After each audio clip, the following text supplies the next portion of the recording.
과연 꽃게는 얼마나 잡혔을까요? 드디어 꽃게가 올라옵니다.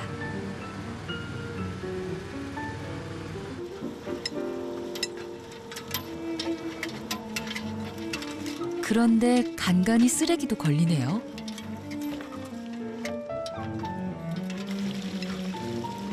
꽃게는 어망을 깔아뒀다 어망과 함께 끌어올려서 잡는데요. 요새 어망을 올리다 보면 쓰레기가 만만치 않게 나옵니다.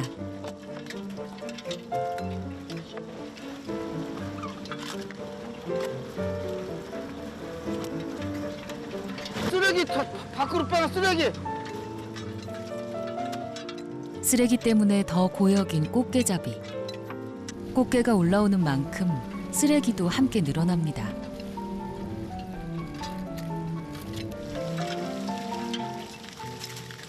비닐봉지는 물론이고 플라스틱도 많죠. 쓰레기가 영향이 많죠. 이제 해가 갈수록 이 쓰레기 때문에 이제 어획량이 줄죠.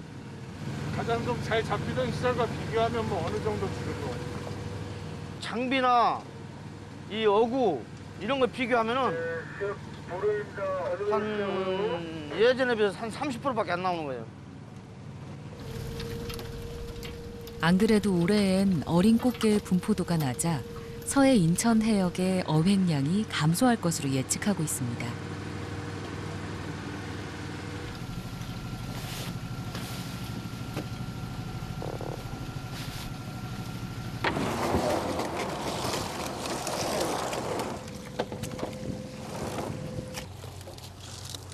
게다가 코로나19 때문에 조업도 자유롭게 나가지 못하는데 쓰레기가 짐을 더 보태네요.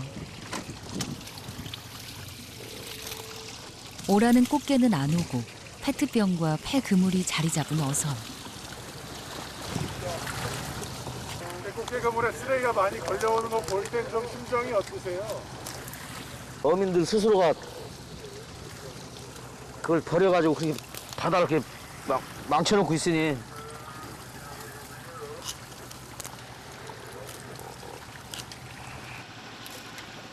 꽃게는 그물을 올린 후 일일이 한 마리씩 빼내야 합니다.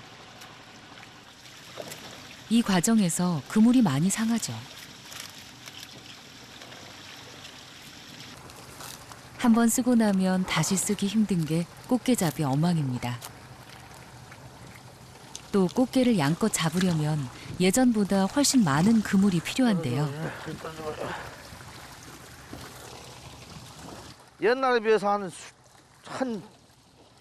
10배? 20배 이 어구를 더 써요. 그전에는 이거 한 10틀도 안 가지고 해도 충분히 양 잡고 먹고 사는데 지장이 없었죠. 근데 지금은 그렇게 해가지고 아예 잡을 수가 없어요. 아버님 때랑 이렇게 그때는요, 요거 이렇게 한 틀 빼면 꽃게가 이렇게 산이야, 산 이렇게. 이거 하나 빼면. 근데 지금은 그때 비교하면 한 10틀 빼야 한 틀 그거 걸릴 정도밖에 안 되죠. 다른 어선도 사정은 비슷합니다. 많이 잡아요? 당번에 들어가서 한 틀 이렇게 돼가지고. 나 안에 잊어버린 다음에 일로 왔더니 여기는 그 꽃게 없어. 이게 한 틀에 이렇게 걸린 거라니까. 작업을 끝내고 나면 또다시 그물을 내립니다. 내일 작업을 준비하는 거죠.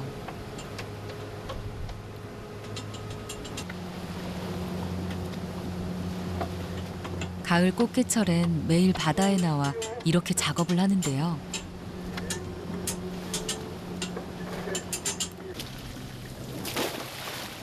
가을이 깊어갈수록 쓰레기가 더 많아지지 않을까 걱정입니다. 이 배는 바다를 청소하는 배 중에서 대청도와 서해 연안을 담당하고 있습니다.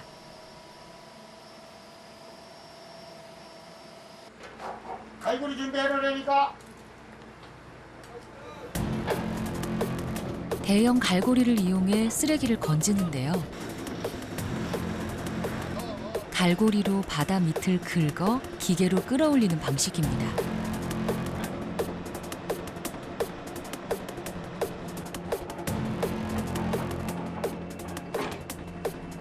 물에다 대.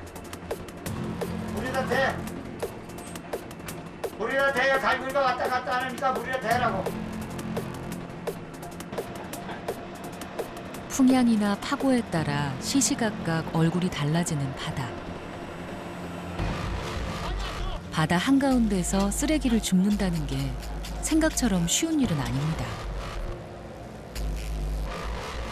게다가 어선들이 집중적으로 활동하는 시기엔 피해가 가지 않도록 더 신경을 써야 하는데요. 양쪽으로 통마리가 있으니까 내가 앞으로 지나갈 테니까 우리 배만 따라와요. 알았어요. 네.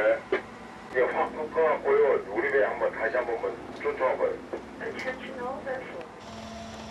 사실 제일 큰 어려움은 쓰레기가 어디에 있는지 알 수 없다는 겁니다.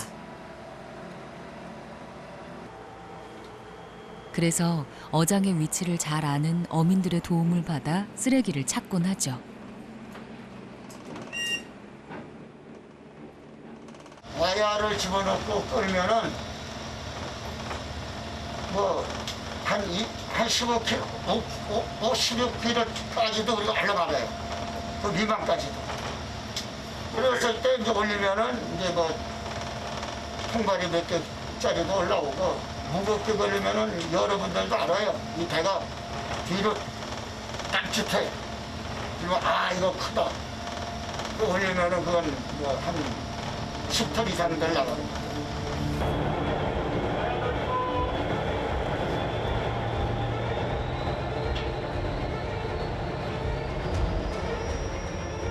오늘도 뭔가 큰 게 걸린 모양인데요. 살살 감고 천천히 가봐. 자칫 잘못하면 와이어가 끊어질 수도 있는 상황. 도대체 뭐가 걸린 걸까요? 빨라! 빨라라고 빨라! 줄여!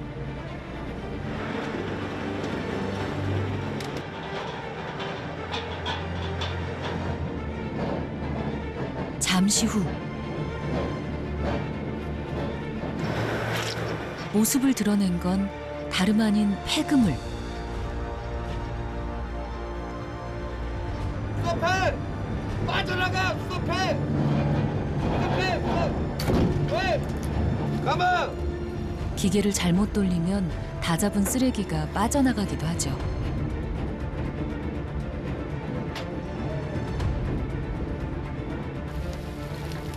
이번엔 통발입니다.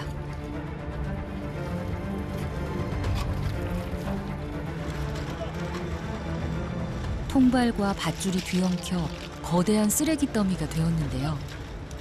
통발 하나에 보통 3-4kg, 무더기로 나올 땐 1톤까지도 나가기도 합니다. 그런데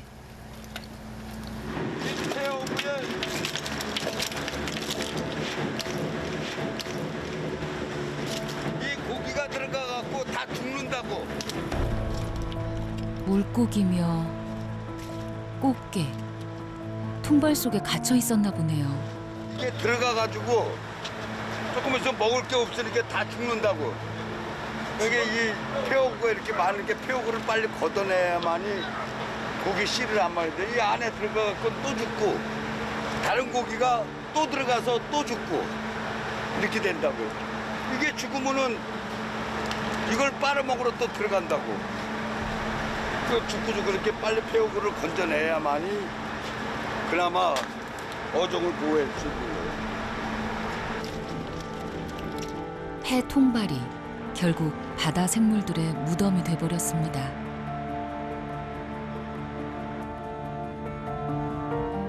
속절없이 죽어가는 생물들. 폐 어구의 피해가 큽니다. 폐허구는 여러 가지 피해 사례가 보고되고 있는 게 있는데요. 첫 번째가 잘 아시는 이제 우리가 유령업이라고 하는 거물이 폐기가 됐을 때, 바다에 폐기됐을 때 거기에 이제 살아있는 물고기들이 들어가면서 먹이 활동을 못하니까 폐사하는 고스트피싱이라는 사례가 가장 일반적입니다. 두 번째는 많이 이제 보도되고 언론에서 회자되고 있는 폐어구가 해양생물의 목에 걸리는 얽힘 현상이라든가. 유령어업은 전 세계적으로도 큰 고민거리인데요. 유엔은 정상 그물 어획량의 30%가량이 유령어업으로 죽는다고 보고하고 있습니다. 우리나라의 경우 2015년 한 해 피해액만 해도 3,700억 원에 달합니다. 날씨가 좋지 않으면 접근조차 하기 힘든 바다. 태풍이 지나가고 오랜만에 나온 터라 일이 쉬이 끝나질 않네요.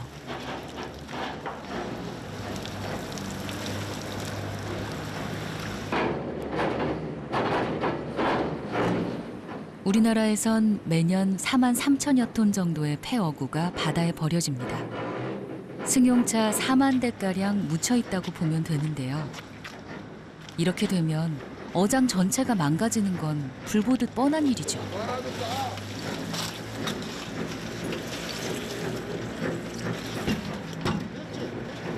그래서 비록 거칠고 힘든 일이지만 폐어구를 수거하는 직원들의 책임감은 남다릅니다. 돈 바꾸는 일이라고 그런 욕심을 하는 거 아니고 이 선원들도요. 이거 잡아 올리는 욕심이 무지하게 강해요. 비가 어디 줘봐야 날죠.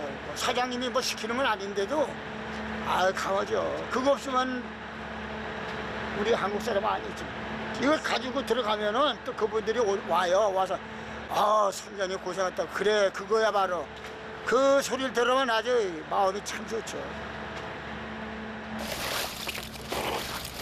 오늘도 바다가 토해낸 갖가지 쓰레기를 치우는 것으로 작업이 마무리되는데요.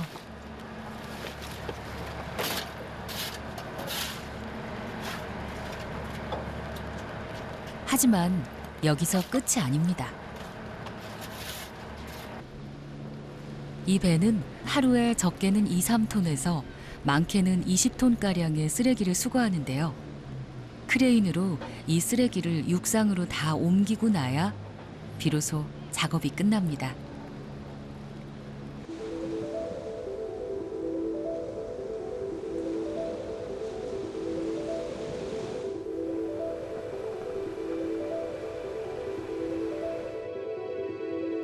바다 쓰레기는 이를 전문적으로 수거하는 집화장에 옮겨집니다.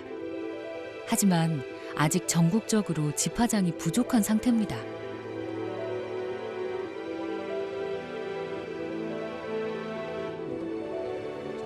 또 처리 과정도 까다로워 애를 먹고 있는데요. 바닷가에 있는 패스트폼을 처리를 하기 위해서는 별도의 전처리 시설이라고 그 세척을 해야 돼요. 모래 이물질을 씻어내야 하기 때문에 그렇게 하고 또 파쇄하는 이제 고밀도의 스티로폼이다 보니까 파쇄도 또 필요하고요. 그렇기 때문에 인코트 생산하는 거 보면은 색깔도 좀 검게 나와서 재활용보다는 어떤 그 소각이라든가 또 매립하는데 부피 감량하는데 주로 이용을 하고 있어요. 바다뿐 아니라 바다 주위의 미관까지 해치는 바다 쓰레기. 재활용이 쉽지 않고 안전하게 폐기하려면 처리 비용도 많이 들죠. 육상 쓰레기의 처리 비용은 톤당 최대 20만 원. 바다 침적 쓰레기의 처리 비용은 최대 200만 원입니다. 육상 쓰레기에 비해 바다 침적 쓰레기의 처리 비용이 무려 10배나 많은 거죠. 또 치우려고 애를 써도 마음대로 치울 수 없습니다. 육상에 있는 쓰레기는 보이잖아요. 육상에 있는 쓰레기는 버릴 때가 있잖아요. 하다못해 내가 일부러 안 버리려고 하더라도 저기 쓰레기통이 있으면 갖다 버리거든요. 바다에는 쓰레기통이 없어요. 그래서 일단 바다에 들어오게 되면 수거 자체가 어렵고, 그보다 더 어려운 거는 이 그 넓은 바다에 쓰레기가 어디 있는지 알 길이 없어요. 그 다음에 해변에 있는 쓰레기나 부유 쓰레기 있는 쓰레기는 지나가다도 보이지만 바다 안에 있는 쓰레기는 도대체 어디 있는지 알 수가 없거든요. 사람이 들어갈 수도 없고. 바다 쓰레기는 크게 두 가지인데요. 하나는 육상에서 들어온 쓰레기로 강에서 떠밀려온 초목류나 플라스틱이 많고요. 또 다른 건 어업을 비롯해 레저, 관광 등 해양 활동에서 생긴 쓰레기인데요. 우리나라 바다 쓰레기 양은 연간 14만 5천여 톤. 하지만 이 중 수거되는 쓰레기는 전체 유입량의 50%밖에 되지 않는 것으로 알려져 있습니다.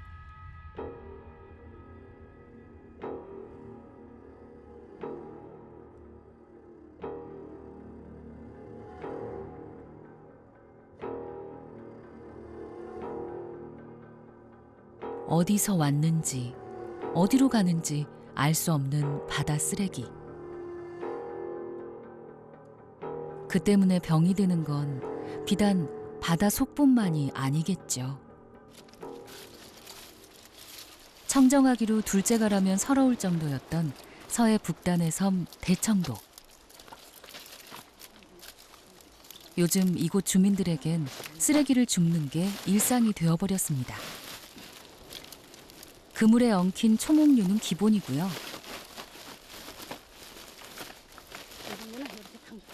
스티로폼과 플라스틱도 많은데요. 아이고, 어제는 장난이 아니었어요. 진짜 저 싸난 거 봤죠? 저 끝에서 이거 끌고 나고 다 이고 나오고 미고 나오고 아까 날라놓은 거 봤잖아요. 진짜 이렇게 파도 쳐도 너무 깨끗했죠.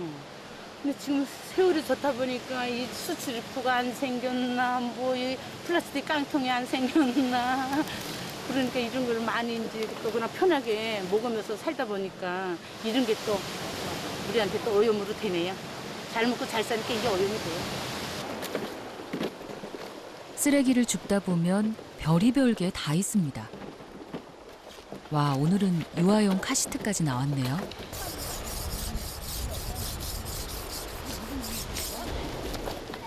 주민들뿐 아니라 지자체에서도 팔을 걷어붙이고 있지만 청정 지역의 명성을 되찾기란 쉽지 않아 보이는데요.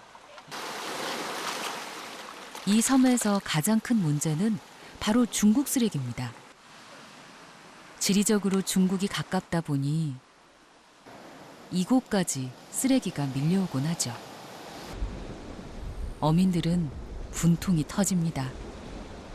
중국어 선돌 때문에 우리 대청도가 지금 4년째 아주 고기가 없어요. 개들이 그만큼 싹쓸이 해가고 뭐해 그런 게 지금 그 건주낙 계시는 분들이 건주낙이 뭐냐면은 그 홍어 잡는 저기 낚시인데 쓰레기 때문에 어떻게 해질 홍어를 못 잡는 거야. 쓰레기 때문에.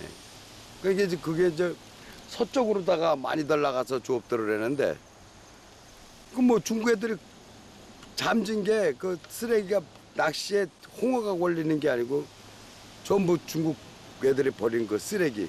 서쪽이니까 아무래도 중국하고 가깝다 보니까 그게 이제 굴러굴러 요번에 그 태풍 피해로다가 전부 이렇게 이거 봐요. 여기.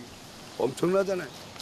이거 중국산 아니에요. 이거 완전히 중국산 요쪽인데 이런 식으로 다 부표를 채운다고 구물을 싹 깔아놓고 도망가지. 우리 저기 경비정이나 이렇게 오면은 도망갔다가 우리도 잘 모르잖아. 웬만한 사람들이 떠달리는 것 같잖아요. 근데 이런 식으로 다 해가지고 위장수를 써갖고 구물을 쳤다간 또 싹 와서 뽑아갖고 가고. 불법 어업만으로도 피해가 큰데 쓰레기까지. 특히 중국 어선에서 쓰는 부표가 많습니다. 이런 것은 우리나라에서 맹들질 않아. 전부 중국 어선들이 버리는 거예요. 여기 와가지고 전부 다. 그러니까 여기 섬에 우리가 이제 그 이쪽 서쪽으로 최북단 아니야. 그렇게 이쪽은 전부 중국 어선들이 와서 일하는데 그러니까 이게 전부 이게 다 중국 어선들이 버리는 거 아니야. 뭐 한도 끝도 없어요. 한도 끝도. 이게 뭐 어느 정도야지. 하지만 엄밀히 말하면 바다 쓰레기는 국적이 없습니다. 어디든 떠밀려 가고 또 떠밀려 오죠. 책임 소재가 불분명해 피해를 입어도 속수무책 당할 수밖에 없는 게 현실입니다.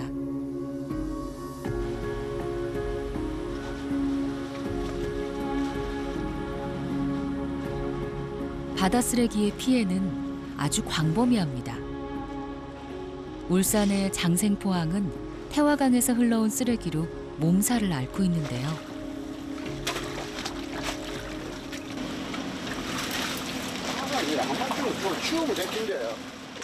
보다 못한 한 선박 주인이 직접 나서 쓰레기를 치웁니다.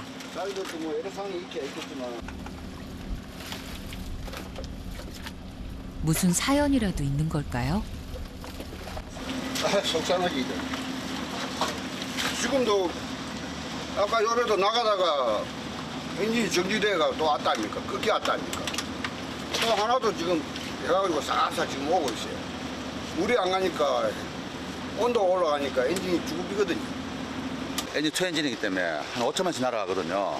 이 쓰레기 올라가면은 첫째 엔진이 열이 받아가 죽어봅니다. 그래 엉망 이런 게 아니어도 저런 쓰레기에도 좀 빨리 올라갑니다. 저희들은 바닷물을 올려갖고 엔진 스카갖고 나오거든요. 근데 저거 쓰레기 때문에 바닷물을 몸바로 올려 막하고 엔진 죽어버려요. 계속 이래 밀린 자랍니다. 이쪽으로요. 실제 조난 사고의 13% 정도가 바로 이 부유물 때문에 발생하고 있습니다.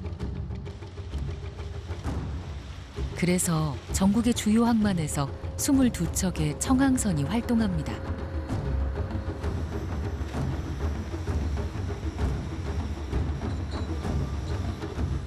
작업이 시작되면 컨베이어 벨트 수거 장치가 작동하지만 쓰레기를 직접 쓸어 올리는 수작업도 병행해야 합니다.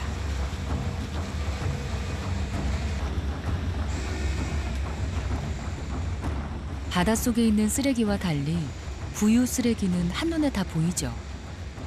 하지만 바닷물 속에서 쓰레기를 걸러내는 작업이 그리 만만치는 않습니다.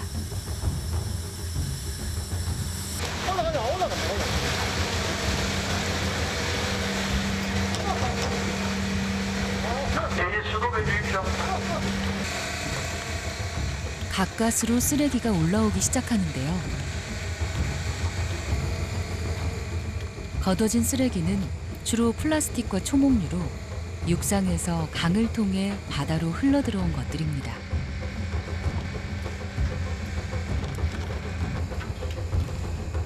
특히 최근엔 초목류가 폭발적으로 증가하고 있는데요. 지금 내려오는 지금 부유물이 뭐 생활 폐기물도 있고 지금 뭐 스티로폴이나 뭐 페트병 뭐 여러 가지 캔 같은 것도 있지만은 그 우수기나 태풍 시에 비가 많이 섞여 있는 태풍 시에는 초목류가 많습니다. 초목류가 많기 때문에 어떻게 보면 초목류가 좋은 것은 자연적으로 그게 정화가 될 수 있는 뭐 섞거나 하기 때문에 그런 장점이 있는 반면에 그게 이제 가루가 되면서 여러 가지 선박 그 해상을 운항하고 뭐 물류를 이동하는 선박들의 이제 그 기계 개통 뭐 시켜주는 냉각수라고 표현해야 되겠죠. 그쪽으로 많이 유입이 되면서 선박이 운항하는데 아주 심각한 그 장애를 초래합니다.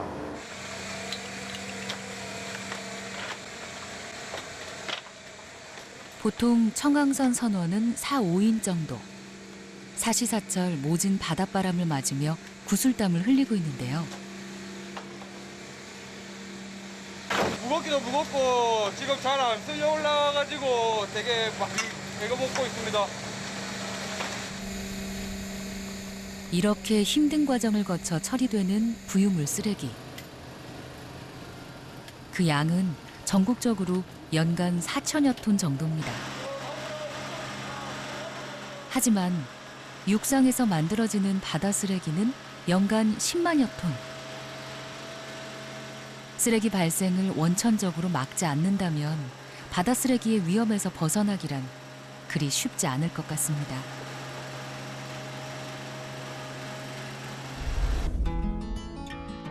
지난해 봄, 울산 청항선 선원들은 잊지 못할 경험을 했습니다.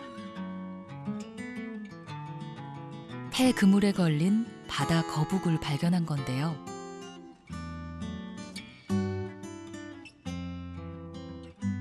다행히 살아 있었습니다. 이번에 바다 거북 올라온 거는 저도 참 보면서 좀 많이 가슴이 아프더라고요. 보면서. 근데 다행히 살아 있어서 다행이었고요. 전에는 죽었는 바다 거북 하나 잡긴 잡았습니다. 잡았다는 편보다는 그물을 걷어서 벗겨보니까 죽었는 바다 거북 하나 있긴 있었는데 살아있는 건 저도 처음 봤거든요. 그래가지고. 잘 가라 거북이.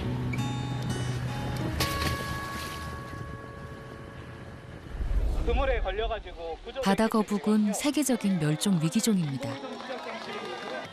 국내에서는 그물에 걸려 올라온 바다 거북을 방류하는 등 적극적으로 보호하고 있는데요.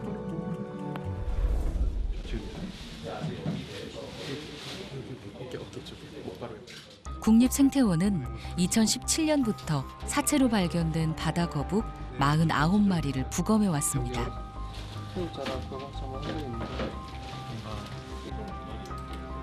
바다 거북의 사인을 밝히기 위해서였는데요.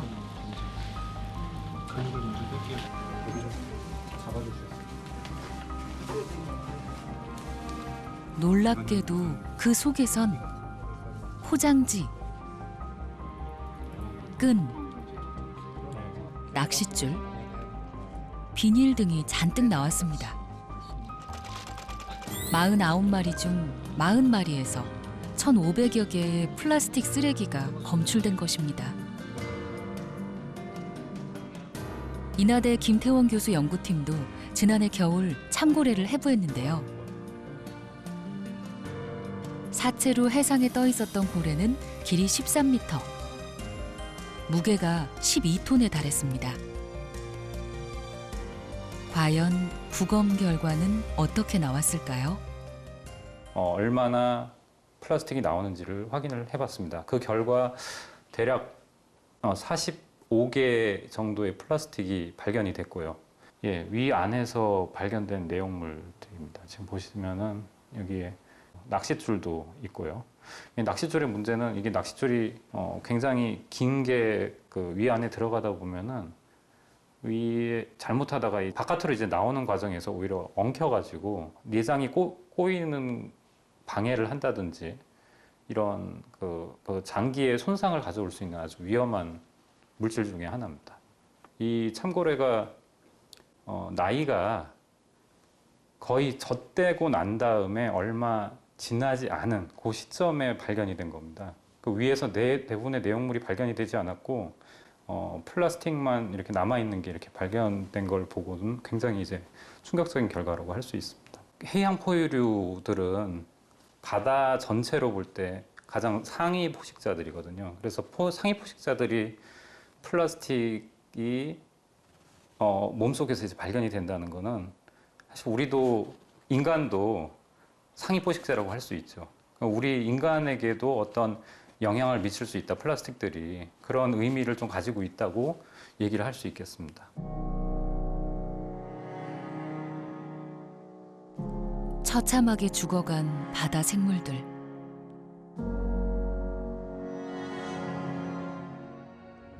그들의 죽음은 우리와도 무관하지 않죠. 우리가 일상적으로 먹고 마시고 또 무심코 버리는 플라스틱. 대표적 바다 쓰레기인 플라스틱은 강을 따라 바다로 흘러옵니다. 풍화작용으로 끊임없이 깨지고 부서져 5mm 미만의 미세 플라스틱으로 바뀌죠. 그렇게 가루가 되어 썩지 않고 물 위에 떠다니는 겁니다. 아직 미세 플라스틱이 인체에 미치는 영향에 대해선 과학적인 연구 결과가 없습니다. 단 물벼룩 연구에서 미세 플라스틱이 부화에 지장을 주는 것으로 밝혀졌습니다. 그렇다면 미세 플라스틱은 우리와는 직접적인 연관이 없을까요? 전 세계 39개 소금으로 바다 플라스틱과 식용 소금의 연관 관계를 연구한 결과 인도네시아의 소금에서 1kg당 13,000개의 미세 플라스틱이 우리나라의 천일염 세계에서도 킬로그램당 200개의 미세 플라스틱이 검출됐습니다. 바다를 품고 있는 소금. 그 소금이 미세 플라스틱에서 자유로울 순 없겠죠. 우리가 무심코 바다로 던진 플라스틱. 그것이 결국 부메랑이 되어 우리에게 되돌아오고 있습니다. 바닷물 전체에 미세 플라스틱이 워낙 많이 있다 보니까 바닷물 이용해서 만들어지는 소금에도 당연히 이제 미세 플라스틱이 들어가게 되고요. 그리고 소금은 우리 음식에 항상 쓰이기 때문에 모든 음식 속에서 이제 플라스틱이 들어가서 몸속으로 들어간다고 볼 수가 있습니다. 바다에 있는 이메페류의 경우에도 물을 이제 전체적으로 필터를 하는 생물이기 때문에 미세 플라스틱이 몸속에 많이 들어옵니다. 그래서 우리가 뭐 해감을 해서 먹기는 하지만 그렇지만 미세 플라스틱이 몸속에 들어올 수 있는 개연성이 충분히 있고요. 또 가장 중요한 거는 이제 먹이사슬 전달입니다. 그래서 해양 조류에 부착된 미세 플라스틱이 또 작은 생물체에게 먹게 되고 그 다음에 더 큰 뭐 어류나 이렇게 가서 최종적으로 우리가 생선을 먹을 때에도 미세 플라스틱이 먹이사슬을 통해서 들어오는데 모든 오염물질이 다 그렇듯이 미세 플라스틱도 그런 운명을 또 거쳐서 사람 몸속으로 들어오게 됩니다.